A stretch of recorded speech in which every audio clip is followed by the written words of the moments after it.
Welcome. This is an introduction to the Creative Life Community Series, which in some ways is a concept that has worked since the 1980s. And in another sense, it's something new, something that's quite different. What has worked before is that it's been known even since the beginning of modern day breath work that breath work itself would help elevate people's state, break through in their consciousness, help them see the world could be different, their life could be different. They could see through the eyes of love, and they could create relationships that were dramatically different in their life. However, there was another element that was critical to having it integrated into one's life. And that is to rewrite some of the scripts that came from our family, some of the scripts that came from life in our communities. And the community aspect of breath work is, I would say, on a par with the importance of breath in breath work. So how do we create communities that help people integrate those higher states into steady states? And we do that by dealing with everyday life, because you can give lectures and you can give seminars about how the world should be and how we could all be different. But how practical is that? How does it apply to me, Joe, living in Poughkeepsie? That's why each of these 5 seminars, February through June, each of these 5 seminars in the Creative Life Community Series deals with very practical things. First of all, what is the basis of your spirituality? Now, we don't talk about that because that might get into religion or differences in people. No, we talk about it because spirituality just means, what is it that we think and we base our life on is the animating force that makes us different than a lump of mud? How can we talk about that without creating divisions between various world beliefs? How do we get down to the core, what it is that is the basis of our spirituality? Then we look at the mind, which is the next thing, because this has always got its commentary. I call it the inner disc jockey, is always working and telling us right and wrong, up, down. It works on polarities, good, bad. I could say, this is the greatest day. And well, no, it could be a little better. The weather, it's rainy here. So it's always looking for the opposites. What is it that we can program into our mind, and how do we program our mind so that it's not just programmed by the social media or even our parents' belief system or ancestors? How can we truly use our mind in a fresh and creative way? And so there are basic principles of how the mind works. And again, we make this practical, because when we do an exercise about mastering the mind, we don't, again, just talk in theory. We talk about, well, what's going on in your life? What would you like to change? And what have you tried to change for a long time, but have not seemed to be able to do? We take that issue and we work with it. Each one is working on it themselves, and then you work with a partner, and we look at what is in our subconscious that keeps us from creating a different reality. And it's not looking for the devil. It's not looking for evil things. It's not even looking for negative things. Because if something has been operative in our subconscious for years that we've been unable to change, there's a good reason it's there. It may not be a useful reason, but it's a good reason. And we find out what those reasons are, and then how we can adapt our thinking to use the power of the good reason with the creativity of the new thought we want to create. So again, we're not just writing a list of goals and patting one another on the back and say, you can do that. You can change your career and you can sell soap suds to the world. And no, it's not writing anyone else's goals for them, but it's starting out with the basic principle: if I can discover the contents of my mind, which is called the analysis principle. All right, now I've got the contents of my mind. I see the beliefs underneath the surface that are positive beliefs, but that are contrary to my getting what I want to get. Second principle is I can change the contents of my mind, because just knowing why it's not working is the booby prize.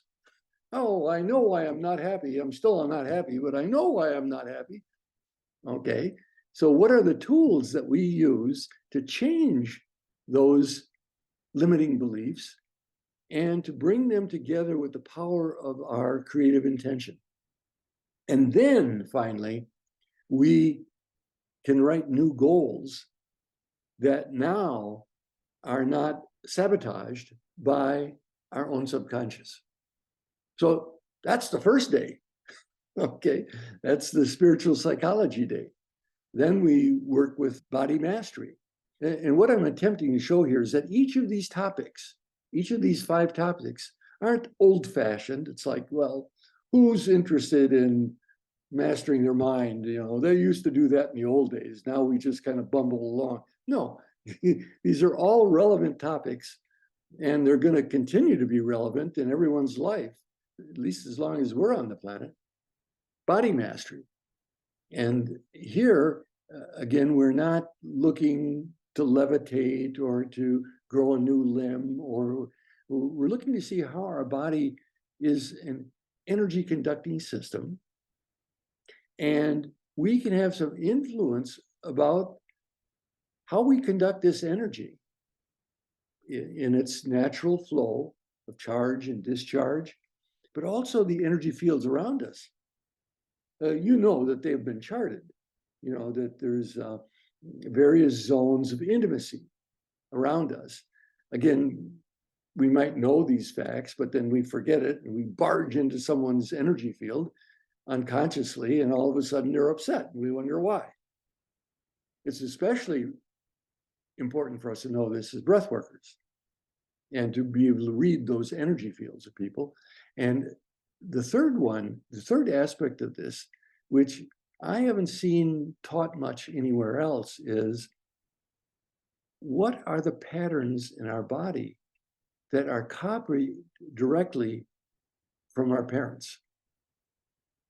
Well, of course, we have the DNA and the genetics of our parents. No, what are the learned body patterns that we are repeating? Now, it takes a fair degree of humility to do this work, because it's, oh my God, I'm talking just like my father.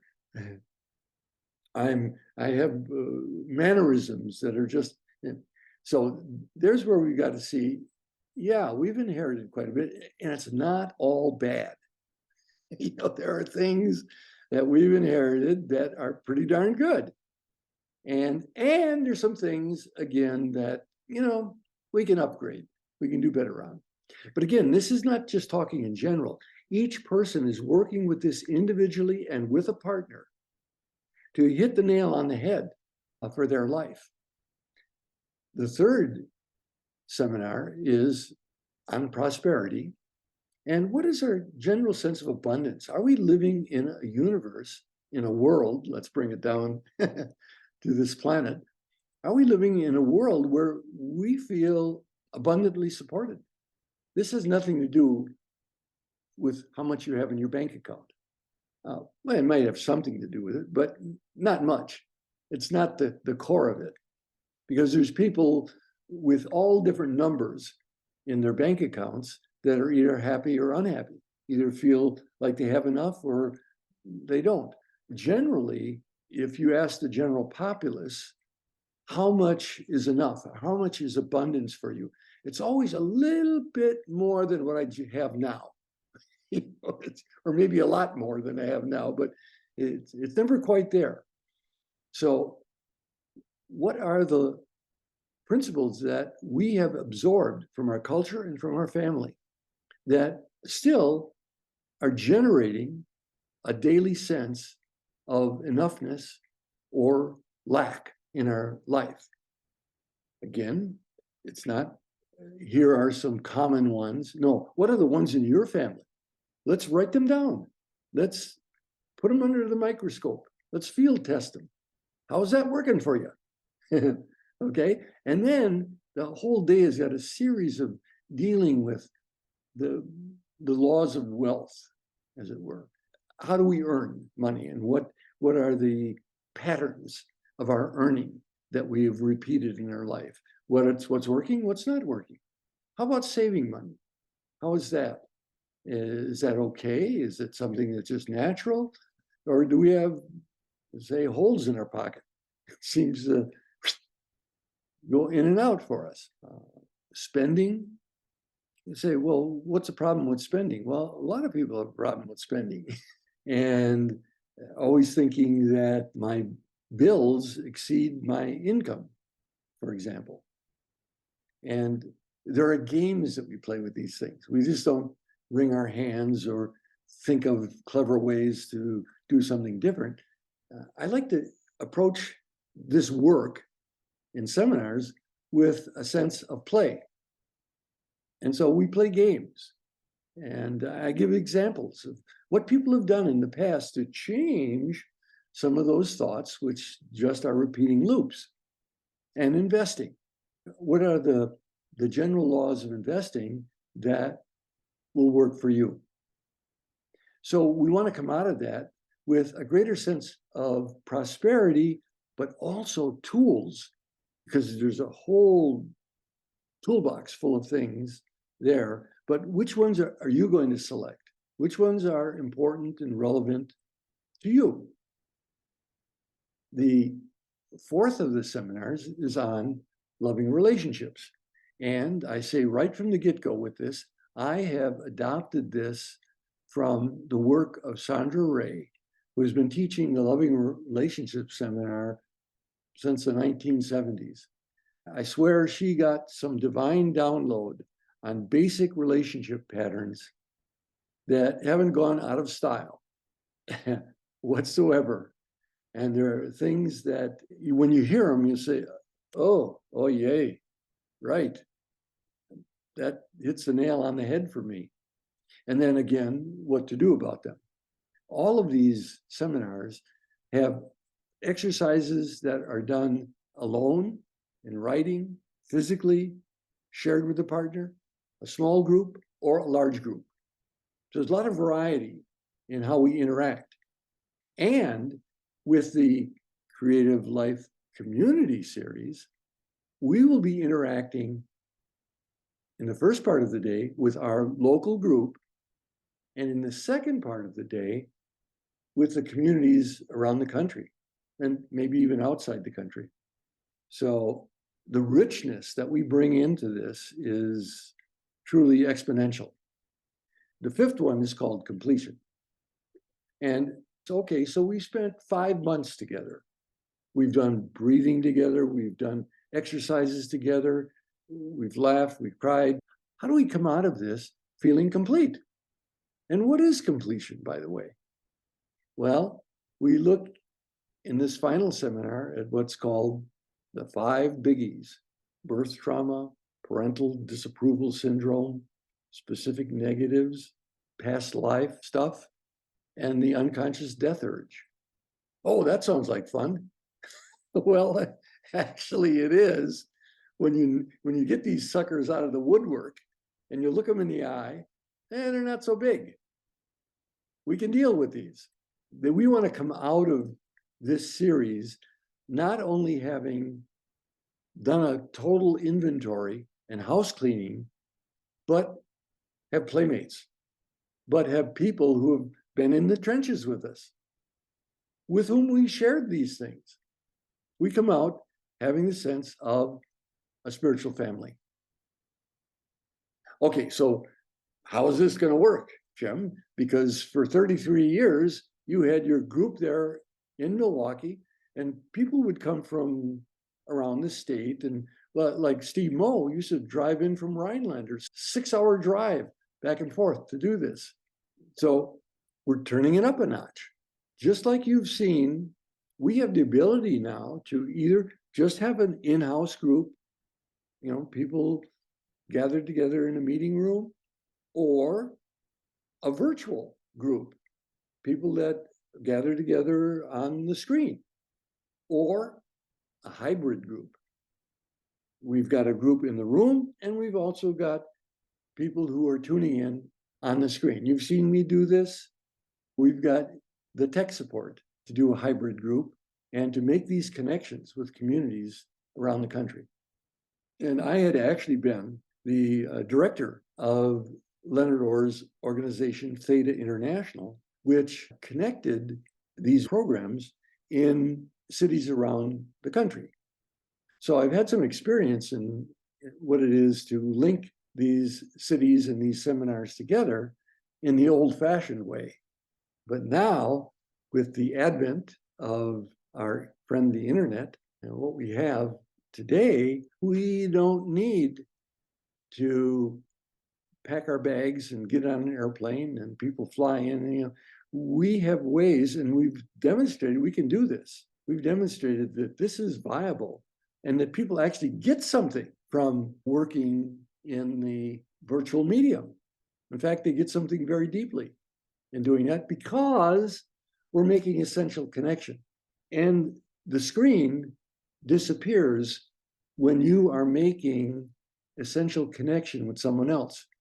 This is what Einstein knew about and what the great masters have known about, is that going to that timeless place inside of us, we eliminate the exigencies of time and space.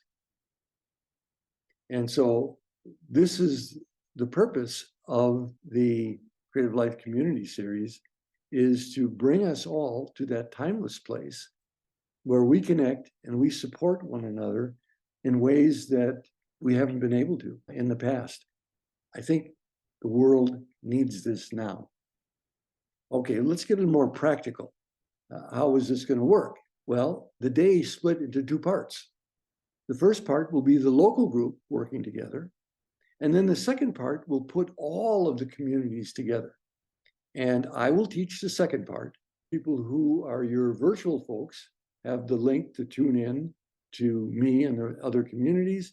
And you in the room have a screen where your in-house people are watching and participating and doing the exercises together with everyone in the national community. And then there is a mid-month meeting, which is optional. Between that 4 hours once a month, there is somewhere the second or third week, there's a 2-hour, what I call mid-month meeting, in which we review a little bit, answer questions, talk about the topic of the month, be it body mastery, prosperity, whatever it is. But then we breathe together. We have a group breath work. And this really deepens the bonding then, because we're out of the noodle and we're into the heart. And so by the end of the 5 months, my experience in having done this in the past, but by the end of it, because of the depth, because of the truth of what we've talked about, there's a deep bonding. In January, we will do a free intro. Okay. Thank you all, my friend.